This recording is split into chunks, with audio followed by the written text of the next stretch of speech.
नमस्कार, मैं नील सक्करवाल। कक्षा 11 के सिलेबस में डे 24 में हम बहुत दिन हो गए। कक्षा 11 का सिलेबस हमने किए हुए, कक्षा 12 के सिलेबस में थोड़ा सा बिजी चल रहे थे। अब कोशिश करेंगे कंटिन्यूटी से हम रखें, और ये जो लाइव क्लास है वो कोशिश करेंगे 7:30 बजे आपके लिए रखी जाए। 8:30 बजे क्लास 12th रहती है, तो 7:30 के आसपास संभावना है कि 7:30 का टाइम रखेंगे। बाकी डेली अपडेट जो है वो डाल दी जाएगी कितने बजे रखेंगे। और आप ज़रूरी नहीं है लाइव देखें, आप लाइव के बाद में भी देख सकते हैं। कभी कभार ऐसा होता है कि लाइव में किसी को थोड़ा क्लियरिटी इतनी नहीं आती है, तो ऐसी स्थिति में आप लाइव कंप्लीट होने के बाद में कभी भी देख लें, आप उसको अगले दिन देख ले जाएं, आपको क्लियरिटी की प्रॉब्लम नहीं आएगी। वो लाइव में कभी कभार होती है, कभी समस्या नेट की वजह से। तो अब इसमें डे 24 में हमारा चैप्टर नंबर 3 चल रहा था, सरल रेखा में गति, मोशन इन स्ट्रेट लाइन।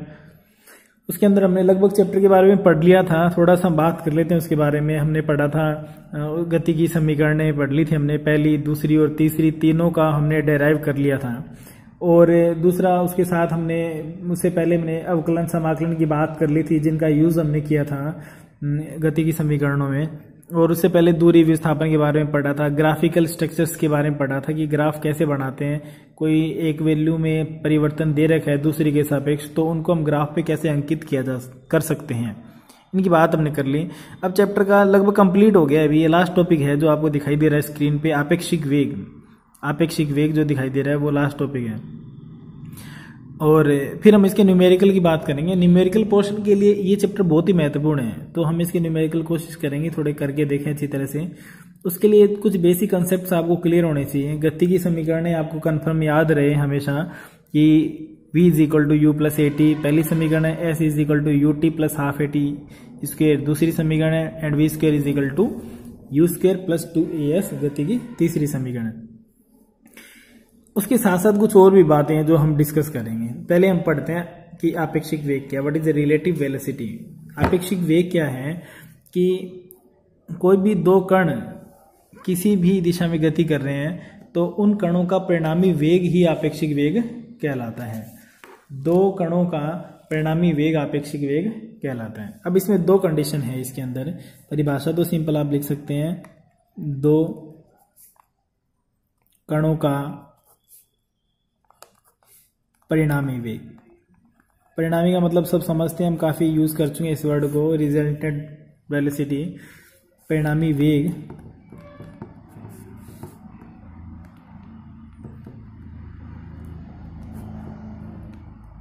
आपेक्षिक वेग कहलाता है।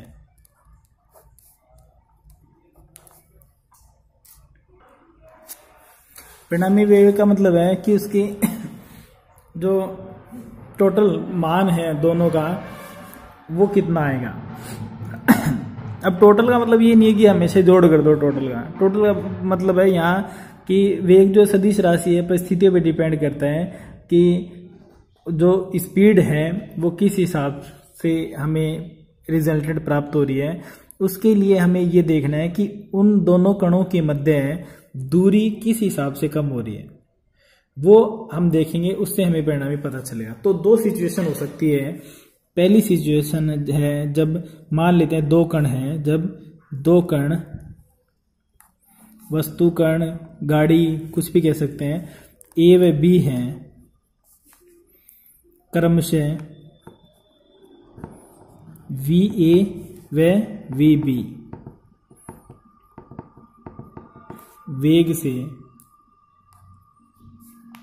एक ही दिशा में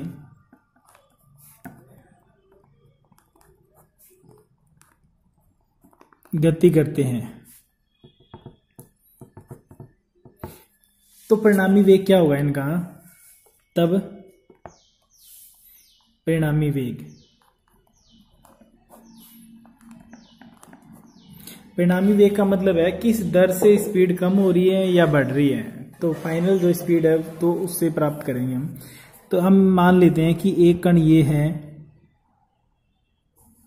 जो इस दिशा में जा रहा है, दोनों एक ही दिशा में लिए हमने। दूसरा कण ये है, वो भी इसी दिशा में जा रहा है। ये कण ए है तो ये वी ए वेग से जा रहा है, बी है कण तो ये वी बी वेग से जा रहा है। अब हमें बताना है कि परिणामी वेग क्या होगा। अब देखो, अब हमें ये समझना है कि इनके बीच की दूरी किस हिसाब से परिवर्तित हो रही है, वो उसी से परिणामी वेग हमें पता चलेगा। उसके लिए हम एक एग्जांपल लेते हैं कि इधर मान लेते हैं, कोई भी जगह मान लें, इधर दिल्ली है और यहां जयपुर है। यहां से गाड़ी चलती है, जो ए है गाड़ी, वो चलती है 80 किलोमीटर प्रति घंटा की रफ्तार से।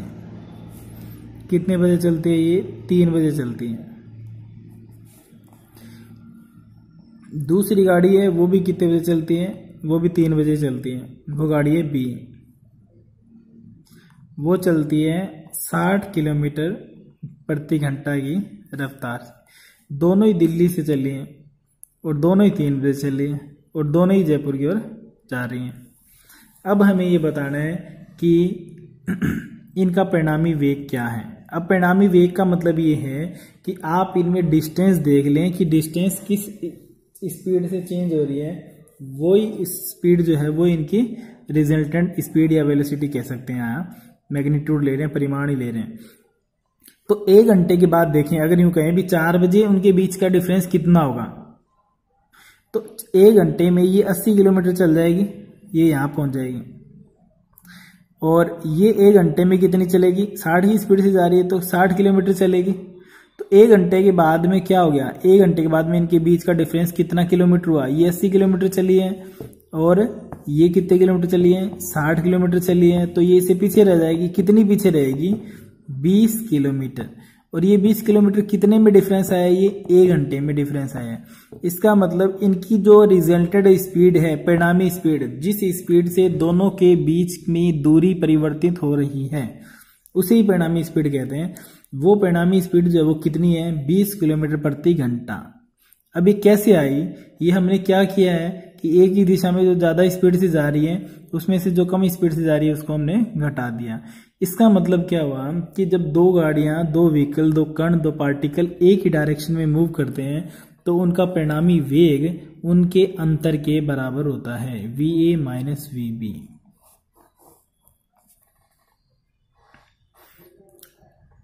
क्लियर?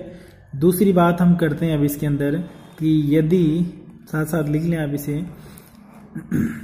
यदि दूसरी कंडीशन ले रहे हैं, यदि वही 2 कण हैं, 2 कण ए व बी विपरीत दिशा में गति करते हैं, एक दूसरे के विपरीत दिशा में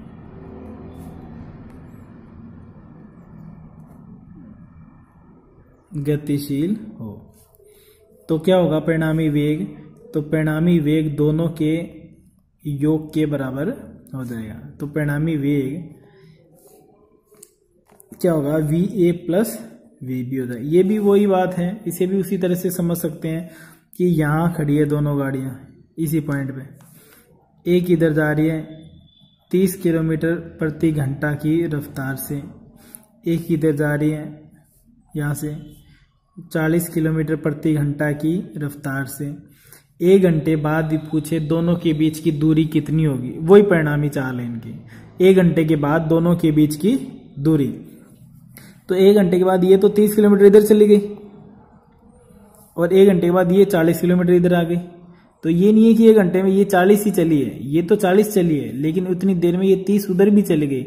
जो दोनों के बीच की डिस्टेंस पहले 0 थी, वहां दोनों के बीच की डिस्टेंस हो जाएगी अब 70 किलोमीटर। इसका मतलब कैसे आया? ये va प्लस vb, ये रिजल्टेंट वैल्यू है।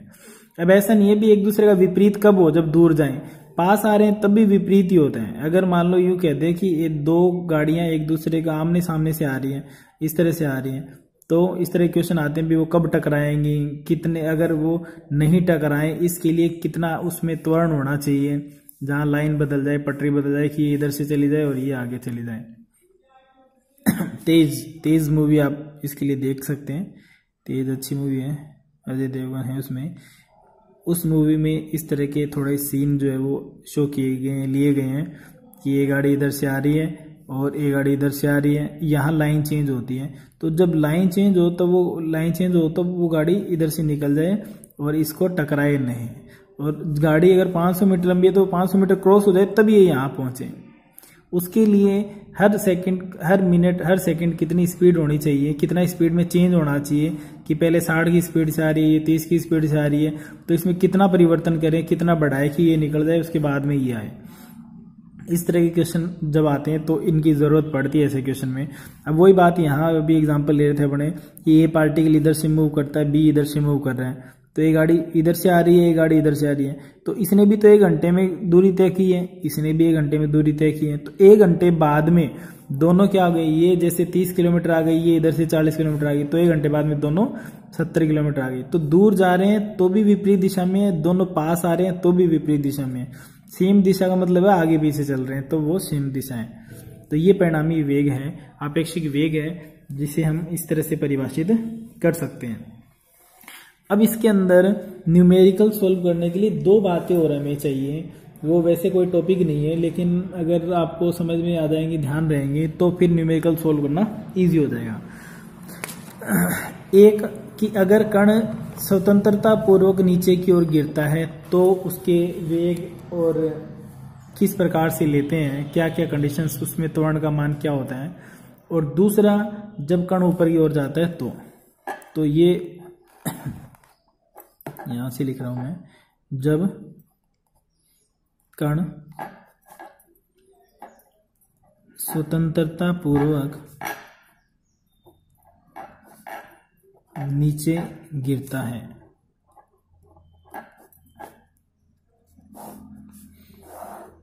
और जब कण को ऊपर की ओर फेंका जाता है। तो ये ऐसा क्यों लिखा हमने, क्योंकि हमें पता है कि कण नीचे की ओर तो अपने आप आ सकता है, लेकिन ऊपर की ओर अपने आप नहीं जा सकता, तो उसके लिए फेंकना पड़ेगा। फेंकने का मतलब जोर लगाना पड़ेगा, उसे बल देना पड़ेगा उसे।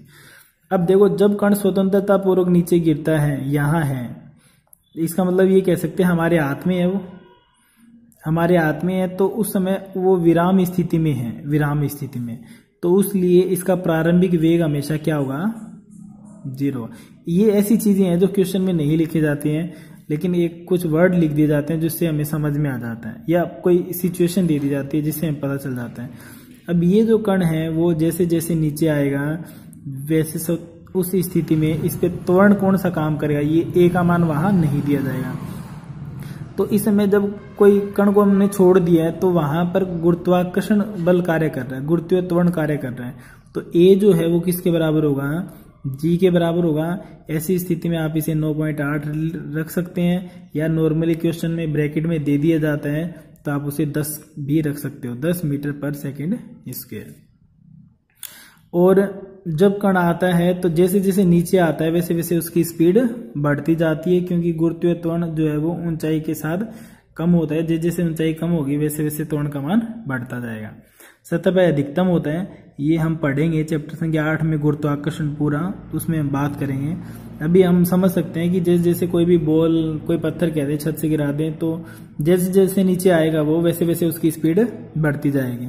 और जब ये टकराएगा, यहाँ धरातल को टच करेगा, तो इसकी स्पीड जो होगी वो मैक्सिमम होगी, वो इसका अंतिम वेग होगा। यहाँ v क्या होगा, इसका अंतिम वेग। ऐसे सिचुएशन में आपको अंतिम वेग पूछा जाएगा, प्रारंभिक वेग नहीं दिया जाएगा, तो आपको क्या करना है, प्रारंभिक वेग क्या रखना है, 0। दूसरी बात, त्वरण आपको क्या रखना है, a = g, यानी 10 रख सकते हो, 9.8 रख सकते हो, जैसा भी आप चाहें, या क्वेश्चन आपको कह देगा कि आप 10 रख सकते हैं ब्रैकेट में। तो अब आपको ये इसे इसका कोई रट्टे नहीं मारने, इसके अनुसार देखें। जब इतनी बात चेंज हो गई तो u बराबर परमानेंट 0 हो गया, ऐसी स्थिति में तो गति की समीकरण भी चेंज हो जाएगी, लेकिन आपको उनको याद नहीं रखना है, बिल्कुल भी समझना है तो वो याद अपने आप हो जाएंगे, और नहीं भी रहे तो भी कोई दिक्कत नहीं है। नेचुरल जो इक्वेशन है अपने पास v = u + at, वो ध्यान रखें। और जैसी सिचुएशन हमें दे रखी है u = 0 है तो उस समीकरण में 0 पुट कर दो। अदरवाइज आप ये ऐसा लिख सकते हैं v is equal to u की वैल्यू रखेंगे 0 प्लस a की वैल्यू रखेंगे g और t। तो इसका मतलब क्या आ गया, v is equal to g t. ये गति की पहली समीकरण हो गई। ठीक है, फिर है दूसरी समीकरण। दूसरी समीकरण में क्या होती है, v is equal to you t plus 1/2 a t square. तो s is equal to u की जगह 0 रखेंगे तो यू टी 0 हो गया, प्लस 1/2 a की जगह g रखेंगे इंटू टी स्क्वेयर। तो क्या आ गया, s बराबर 1/2 जी टी स्क्वेयर। ये हो गई। अब देखेंगे गति की तीसरी समीकरण, तृतीय समीकरण। तो तृतीय समीकरण क्या है, v square is equal to u square plus 2as। तो यहाँ u का मान 0 रख देंगे, 2 एज इट इज कॉन्स्टेंट है, a की जगह g रख देंगे। तो वी स्क्वेयर क्या आ गया, 2gs। ऐसी स्थिति में हमें दिखाई दे रहा है कि कण ऊंचाई से आ रहा है, ऊंचाई से आ रहा है। तो s is equal to s भी रख सकते हैं आप, तो 2gh हो जाएगा। यानी v इज इक्वल टू आप ऐसे भी लिख सकते हैं 2gh का अंडर रूट। ऐसी स्थिति में क्या किया हमने, s is equal to h put किया है। तो ये भी फॉर्मूला ये आगे फिर आएगा, एक जगह और आएगा ये फॉर्मूला। लेकिन आपको फिर मैं कह रहा हूं कि आपको ये रट्टे नहीं मारने, v बराबर जी टी होता है, s बराबर 1/2 जी टी स्क्वायर होता है, v बराबर अंडर रूट 2g नहीं याद रखना है, बिल्कुल भी नहीं रखना है। लेकिन अपने आप हो जाएगा जब आपको ये बात समझ में आ जाएगी कि अगर आपको ये दे दिया कि 20 मीटर ऊंची छत से किसी कण को गिराया जाता है तो वह किस वेग से आके जमीन को टकराएगा। तो अब आपको नहीं लिखा गया कि प्रारंभिक वेग 0 है, लेकिन हमें पता होना चाहिए जब गिराया गया है तो इसका मतलब छोड़ा गया है। ऐसे वर्ड दिए जाए, गिराया गया है, छोड़ा गया है। छोड़ा है तो इसका मतलब उन्हें पकड़ रखा है, पकड़ रखा है तो उस समय उसका वेग कितना है, 0 है। ठीक है, तो u का मान 0 पुट करना है, a का मान क्या करना है, a का मान g रखना है। g के लिए अगर आपको 10 कह दी जाए तो 10 रख लो, वरना 9.8 रख लो। अब दूसरी बात आती है कि कण को जब ऊपर की ओर फेंका जाता है। अब देखो, कण को जब ऊपर की ओर फेंकेंगे, यहां से हम ऊपर फेंक रहे हैं, तो क्या कण अपने आप ऊपर जा सकते हैं कि हम बॉल हमने हाथ में पकड़ रखी है और उसको हम छोड़ दें और ऊपर चली जाए, ऐसा संभव है? ऐसा संभव नहीं है। तो हमें क्या करना पड़ेगा, हमें जोर लगाना पड़ेगा, बल लगाना पड़ेगा ऊपर की ओर। इसका मतलब कण तभी ऊपर जाएगा जब उसका प्रारंभिक वेग हम उसे देंगे। इसका मतलब यहाँ u आपको हमेशा दिया जाएगा u होगा कुछ ना कुछ, यहाँ u 0 नहीं होगा। जैसे जैसे कण ऊपर की ओर जा रहा है, अब तो हमारे हाथ से छूटने के बाद तो कण स्वतंत्र हो गया, ऊपर जा रहा है वो, जो हमने बल लगाया था उस बल से ऊपर जा रहा है। लेकिन गुरुत्वाकर्षण उसको क्या कर रहे हैं, नीचे की ओर खींच रहे हैं, इसलिए उसके विपरीत दिशा में बल लग रहा है। जब किसी के हम विपरीत दिशा में बल लगाएंगे तो उसकी गति हम धीमी होती जाएगी, तो इसकी गति धीरे धीरे धीमी होती जाएगी। तो a बराबर तो काम तो कर रहा है g, लेकिन दिशा क्या हो गई, कण तो ऊपर की ओर है और g किधर है, g किधर काम कर रहा है, नीचे की ओर।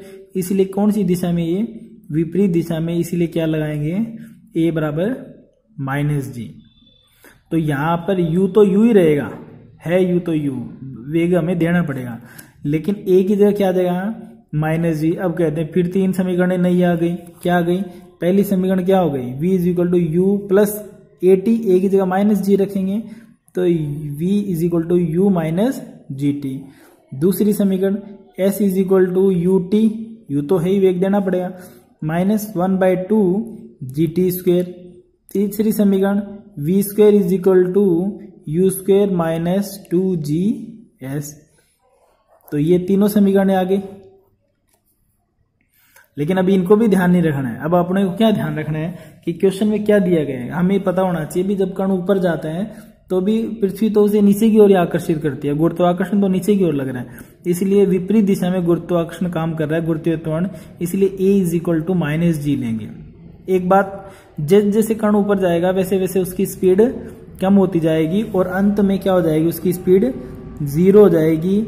जहां पर उसकी स्पीड 0 हो जाएगी, उस वो स्थिति जो होगी वो कहलाएगी h मैक्सिमम, मतलब अधिकतम ऊंचाई। यानी उस स्थिति में कण कहां पर होगा, कण अपनी अधिकतम ऊंचाई पर होगा। तो अगर यूं कह दें कि कण को 20 मीटर प्रति सेकंड के वेग से ऊपर की ओर फेंका गया है, उसकी अधिकतम ऊंचाई ज्ञात करो, अधिकतम ऊंचाई ज्ञात करो। तो अब आपको ये नहीं लिखा जाएगा कि अधिकतम ऊंचाई पर वेग 0 होता है। अधिकतम ऊंचाई का मतलब ही ये होता है कि जहां से कण वापस आने लग जाए। जैसे हम बॉल को ऊपर की ओर फेंकते हैं तो बॉल ऊपर जाती है, वैसे वैसे उसकी स्पीड कम होती जाती है। एक सिचुएशन ऐसी आती है जहां से बॉल वापस रिटर्न हो जाती है। तो यहां पर क्या हुआ, एक समय के लिए ये रुकी है यहाँ, इसलिए यहां पर इसका अंतिम वेग क्या हुआ, 0। प्रारंभिक वो है जिससे हमने फेंका है, अंतिम वेग क्या हो जाएगा, अधिकतम ऊंचाई पर अंतिम वेग का मान 0 हो जाएगा, v = 0। तो v की वैल्यू अपने 0 पुट कर देंगे। कब, जब ये कहा जाए कि मैक्सिमम हाइट बताओ। अगर यूं कह देते 20 मीटर प्रति सेकंड के वेग से किसी कण को ऊपर की ओर फेंका जाता है, तो आप उस अधिकतम ऊंचाई ज्ञात कीजिए। तो आपको अंडरस्टूड है कि अधिकतम ऊंचाई के लिए, नोट कर लें इस बात को, अधिकतम ऊंचाई के लिए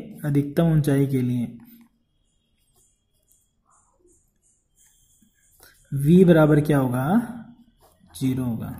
अब यूं कहते भाई अधिकतम ऊंचाई वाली अगर बात आ गई तो उसके अंदर यहाँ v 0 रखो तो u बराबर gt इधर आगे प्लस हो जाएगा, u बराबर gt। नई समीकरण आ गई, इसमें v नहीं है तो इसकी जरूरत नहीं है। यहाँ देखिए 0 रखेंगे तो 2gs इधर आगे प्लस हो जाएगा, u² = 2gs और u = √2gs, ये हो जाएगा। इस तरह से अब देखो इक्वेशन देखें तो 3 तो नॉर्मल इक्वेशन है, 3 ये हो गई, 1 2 और 3, 6, 3 ये हो गई, 1 2 और 3, 9। और अगर अधिकतम ऊंचाई वाली देखें तो 2 यहाँ से आ जाएगी, पहली और तीसरी से, 9 और 2 11। अब यूं कहें तो 11 समीकरण हो गए, इनको कैसे याद करें, तो इनको याद करना ही नहीं है। फिर मैं कह रहा हूँ इनको याद करना ही नहीं है। इनमें केवल आपको ध्यान रखना है कि कण जब नीचे आता है, फिर एक बार फिर रिवाइज कर देता हूं मैं, नोट कर लें आप इस बात को, कि जब कण नीचे आता है तो उस स्थिति में क्या होता है, नीचे आता है स्वतंत्रता पूर्वक, तब उसका प्रारंभिक वेग 0 होता है। जैसे जैसे नीचे की ओर बढ़ता है वैसे वैसे उसका वेग बढ़ता जाता है और अंत में उसका वेग जो है वो उस स्थिति में अंत में जो उसका वेग होता है वो अधिकतम होता है, यानी अधिकतम वेग से वो जमीन को टच करता है और गुरुत्वीय त्वरण के अधीन आता है वो, इसलिए a बराबर 0 होता है। जब कण ऊपर की ओर जाता है तो अपने आप जा नहीं सकता, उसको फेंकना पड़ता है, इसलिए उसका जो प्रारंभिक वेग है वो कुछ ना कुछ होगा। जैसे कण ऊपर की ओर जाएगा तो g नीचे की ओर काम कर रहा है, विपरीत दिशा है, इसलिए a = -g लेते हैं। और जब ऊपर जाता जाता अंत में उसका वेग 0 हो जाता है, वो उसकी अधिकतम ऊंचाई होती है। इन बातों को हम अगले चैप्टर में फिर यूज करेंगे, फिर बात करेंगे, वहां हम डिटेल से बात नहीं करेंगे, वहां हम डायरेक्ट लेकर चलेंगे कि हम जानते हैं कि अधिकतम ऊंचाई पर वेग 0 हो जाता है। तब हम उसको प्रक्षेपीय गति एक टॉपिक आएगा बहुत महत्वपूर्ण है, उसको सोल्व करेंगे वहां। तो आप इनको समझ लें, लिख लें, थोड़ा सा प्रैक्टिस करके देख लें, समीकरणों को याद कर लें। फिर कल की क्लास में हम इसके न्यूमेरिकल करेंगे। जो अगर इतनी बातें पता है तो बिल्कुल ईजी वे में आपको समझ में आ जाएंगी, और अगर ये बातें नहीं पता है तो बिल्कुल दिक्कत आएगी। तो आप इनको पहले दिक्कत ये ख़त्म करें कि आपको ये बातें पता हो, आप इनको लिख लें और समझ लें, और थोड़ा सा रफ कॉपी पे लिख के देखें, बिना देखें, तो आपको पता चल जाएगा कि क्या किस सिचुएशन में कैसे करना है। बाकी बातें हम नेक्स्ट क्लास में करेंगे, तब तक आप इसको रिवाइज करें, पढ़ते रहें। Thank you.